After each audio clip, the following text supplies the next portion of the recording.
Welcome to our training on professional documentation skills. This training is a part of the 50-hour required case management training series. This training includes watching this video, reviewing the documents that are attached in the lesson media section of this lesson, and completing the attached quiz with a passing score of at least 70%. Additionally, a copy of the PowerPoint slides for this presentation is attached for your convenience.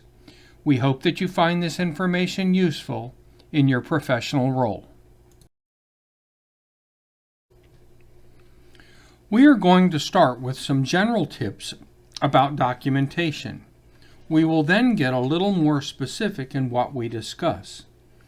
The first tip is to only document the facts.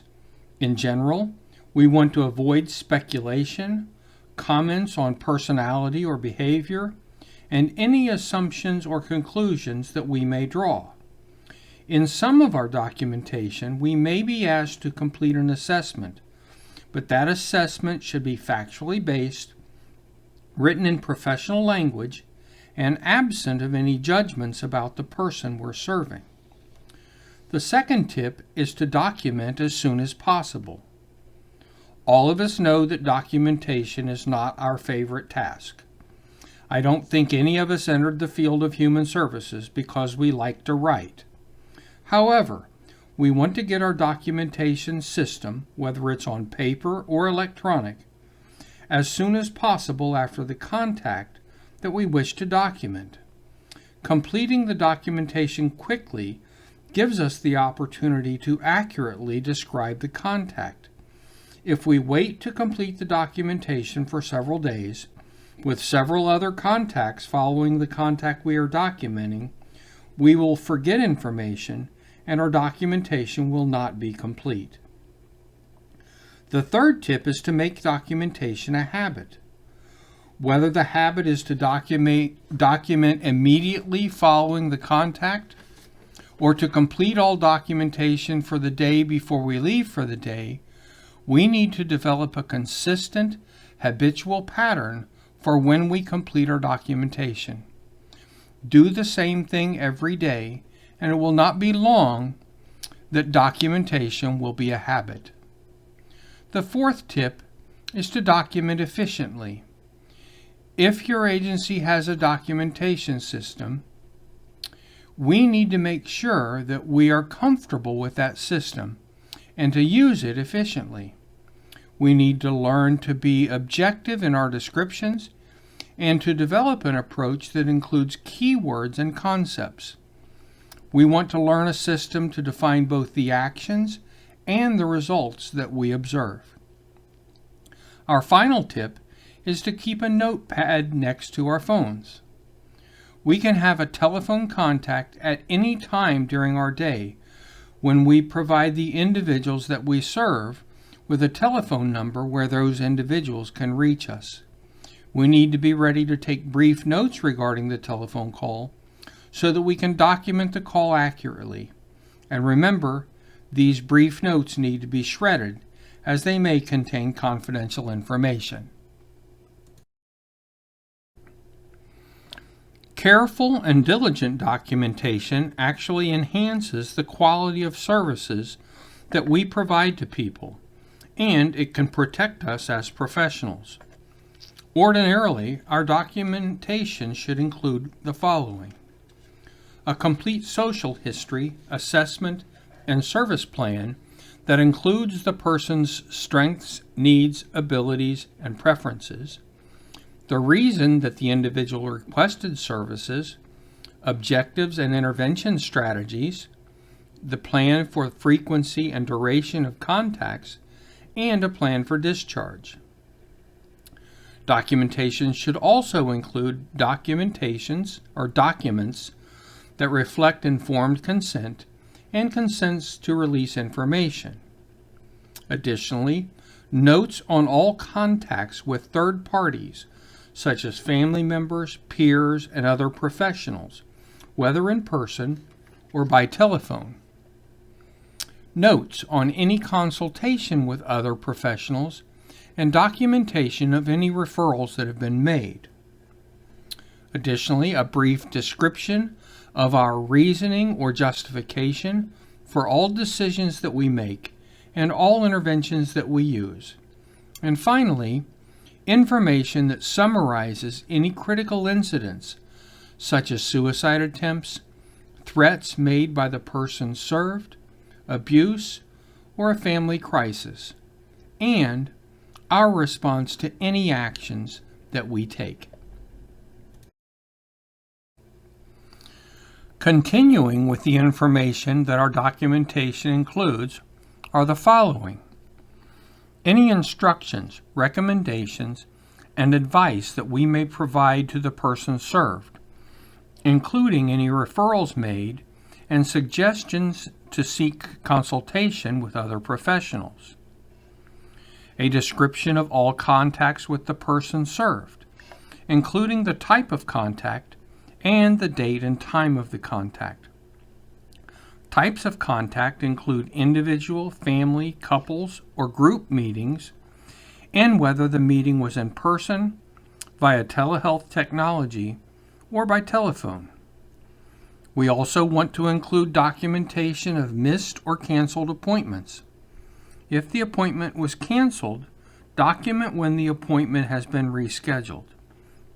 If the appointment was missed, document efforts to contact the person served to reschedule the appointment. We also include summaries of previous or current psychological, psychiatric, or medical evaluations that are relevant to the reason that we are working with this person. We want to include reasons for discharge and the final assessment, which is usually called the discharge summary. And finally, copies of all relevant documents, including documents generated by our program and documents received from outside organizations. When writing documents that will go in the clinical record, we need to practice good professional writing. First, we want to avoid slang, such as street language, cliches, and professional jargon. We must write in a manner that anyone can understand, as we do not know and we do not control who may read our documentation. We want to write in complete sentences, using correct spelling, capitalization, and punctuation. If you have trouble with this, let me refer you to the book that I will talk about in the next slide. Do not use abbreviations. There are a couple of exceptions to this rule. First, if our organization has an approved list of abbreviations, we may use them. Second, if we have written out the words initially, we can follow the words with an abbreviation in parentheses and then use that abbreviation in the remainder of the document, such as we write out Central Florida Behavioral Health Network, and then in parentheses we put CFBHN, close parentheses. We can then use CFBHN in the remainder of the document to refer to that organization. However, we must ardently avoid using texting style in our writing. No LOL, no FYEO, no BTW, no IDK, no TIA, or any other of your favorite texting abbreviations. And finally, write objectively. Describe actions, but don't attribute motive. We would write, the person did not show for the scheduled appointment. We would not write, I am really wondering about this person's commitment to treatment, as he did not show for his appointment. We would not write, this person is an addict or a borderline. We would want to describe what we have observed that may lead to those conclusions. And finally, in trying to remain objective, do not include details of the client's intimate or private life that does not have an impact on the assessment or the service plan. Again, we don't know who's going to be reading our documentation. While I can't do an introduction to English grammar in this presentation, I can refer you to the definitive text on grammar, which is Strunk and White's Elements of Style. I have included a copy of this book in the lesson media section of this lesson. Most of the book is a primer on appropriate usage and grammar in professional writing. But at the end of the book is a section on an approach to professional writing that is important to highlight. I'll present it as a series of tips. First, write in a way that comes naturally to you. Use words and phrases that come readily to hand. Don't try to make your writing sound fancy or educated. Relax and be comfortable with yourself, and then be yourself in your writing. Second, write with nouns and verbs, not with adjectives and adverbs. The adjective hasn't been built that can pull a weak or inaccurate noun out of a tight place. Focus on the accuracy of our nouns and verbs. These words are objective descriptions of our actions. Third, do not overwrite. Do not try to use rich or ornate words. Don't write with overblown phrases. Guard against wordiness. As mentioned in our first tip, write in a natural way. Fourth, avoid the use of qualifiers. Rather, very, little, somewhat.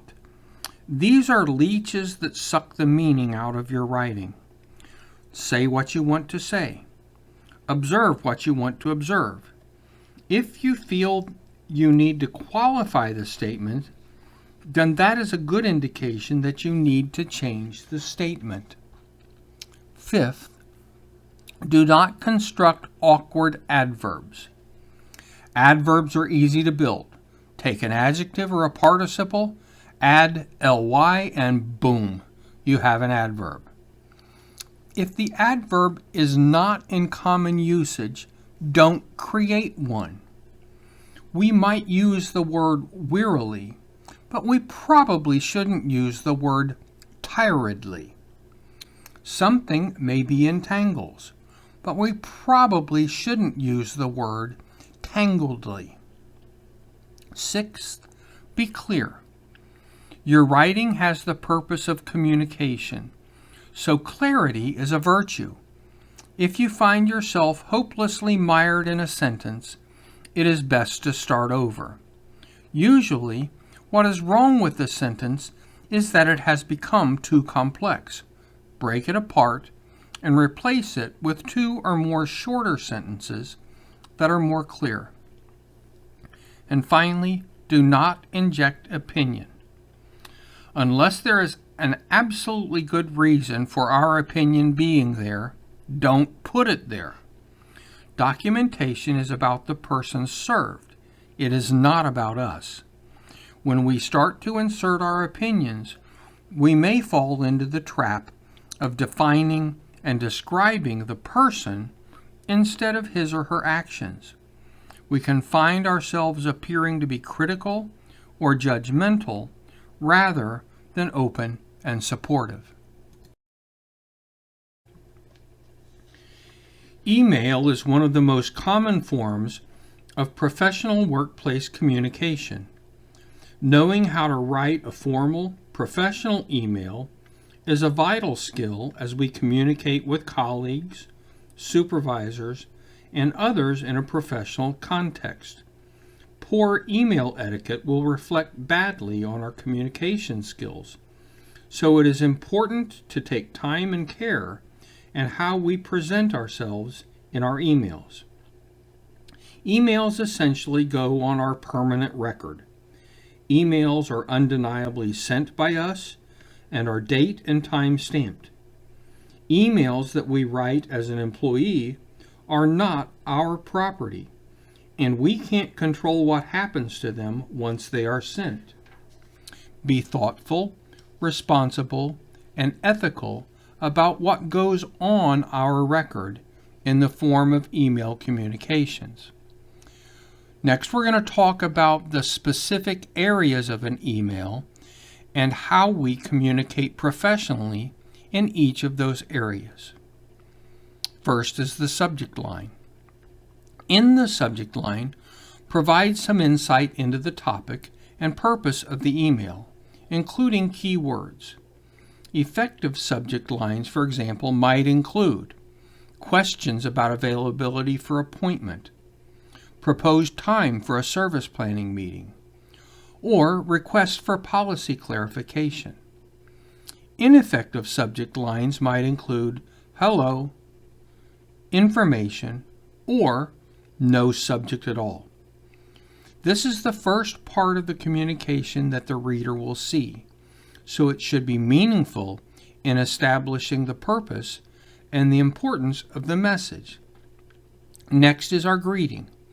We want to use a polite, appropriate greeting to the email, followed by a comma, or colon. The level of formality will depend upon our relationship with the recipient and the context of the email.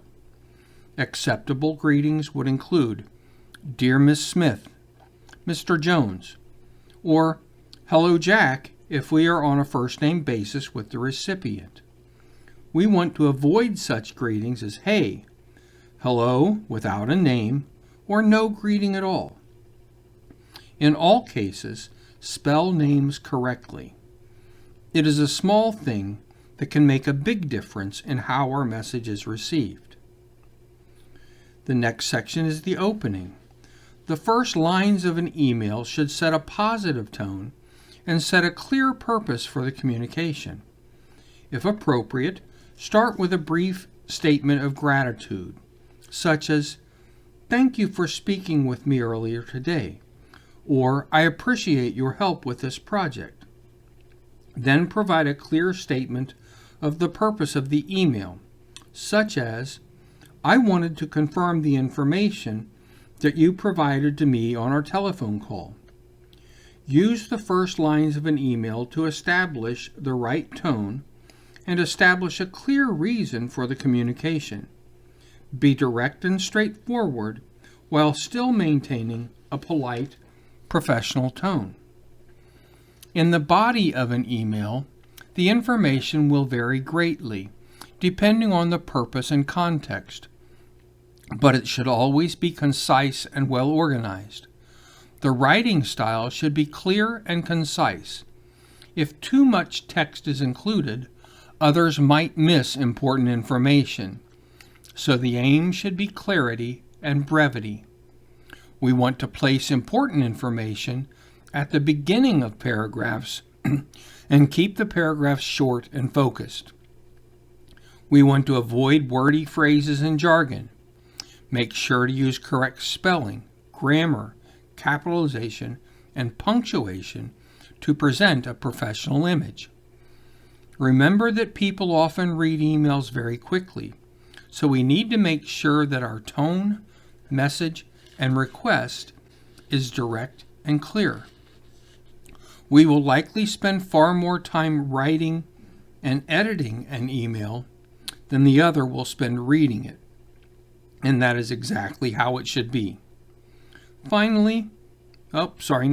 Next to last is the conclusion. The closing should echo the main purpose of the email and make next steps clear and specific. If we are requesting the recipient to do something, if we'll be taking some action, or if no response is required, state that clearly. As with the opening, it is also important to end the email on a positive note. Express gratitude, a positive outlook, or an offer of help whenever possible and appropriate. Finally, the closing and your signature. To complete the email, use a formal closing, such as thank you or sincerely, and sign your name.